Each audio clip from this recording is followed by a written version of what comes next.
आता खासगी रुग्णालयांच्या दरांवर लगाम लागणार असून याबाबत राज्य सरकार लवकरच नवं धोरण आणणार आहे, अशी माहिती आरोग्यमंत्री प्रकाश आंबेडकर यांनी विधानसभेत दिली आहे। तसंच रुग्णालयांबाहेर दरपत्रक लावणं बंधनकारक असून नियमांचं उल्लंघन आणि रुग्णांचं आर्थिक शोषण करणाऱ्या रुग्णालयांवर कडक कारवाई केली जाईल, असंही आंबेडकर यांनी स्पष्ट केलंय। त्या अनुषंगानं खासगी रुग्णालयातील दरांबाबत धोरण ठरवण्यासाठी मुख्यमंत्र्यांबरोबर बैठक घेतली जाईल, अशी घोषणा आरोग्यमंत्री आंबेडकर यांनी केली आहे।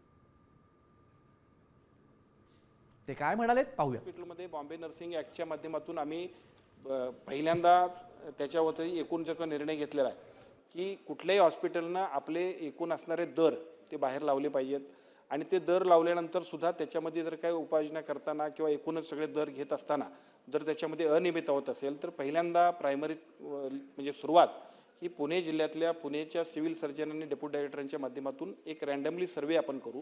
त्याच्यामध्ये काय आक्षेप असतील तर त्याच्याबद्दल सुद्धा आपण त्यांच्यावरती कारवाई करू।